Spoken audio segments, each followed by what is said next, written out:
Hi quilters!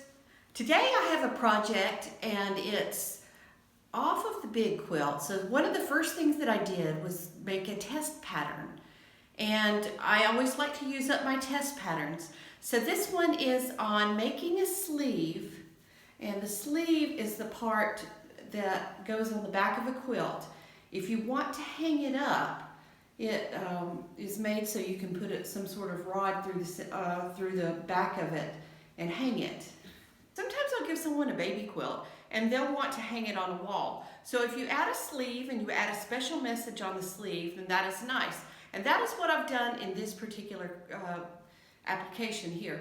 This one is a placemat, but it has all the elements of a quilt, plus it has a sleeve here. And I've done this just for demonstration purposes because it's much easier to get this into my filming area than to get a full-size quilt and do it. It may be that you've made a small quilt and you want to put a sleeve on the back so that it can be hung. This is the video that will show you how to put that on the back of a quilt. I'm going to use a small placemat as an example. So I have my placemat here and I'm going to flip it around to the back side. On the back side, I've decided to put the sleeve. Now I've already prepared this, and what I did was first I put a little message on there, Made with Love by Lori, and I finished off the edges.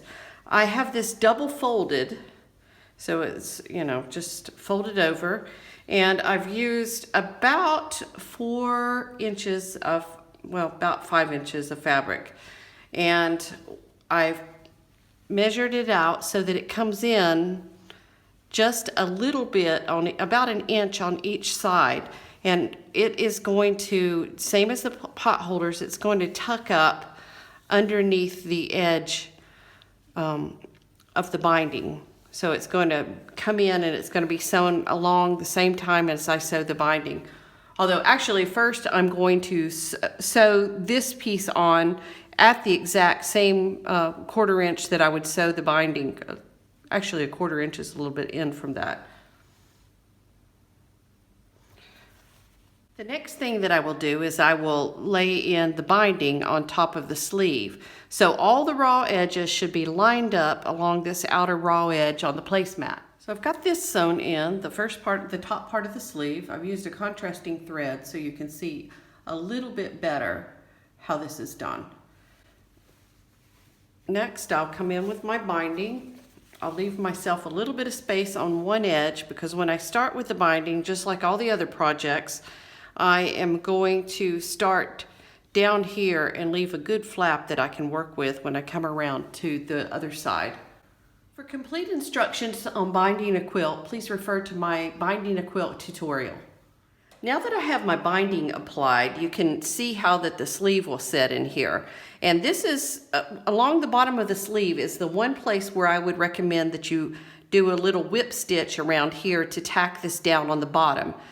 And the reason for that is because if you quilt with a machine, or if you stitch that on with a machine, it's going to interfere with your quilt lines and they won't be as regular as you would like them to be. So now the binding is sewn on and the sleeve is underneath the binding. You can see it here. So the last thing to do is the whip stitch around the bottom, and then you'll be able to slide a rod in here if someone wants to hang this. And I put Made with Love by Lori.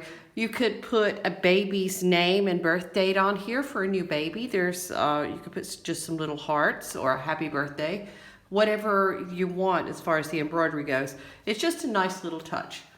So now the sleeve is complete. I have a little bitty whip stitch that goes right along the bottom. You can see that there's plenty of room on the sleeve to run a dowel or a curtain rod through. Don't forget to like and subscribe to get my latest quilting and embroidery film clips.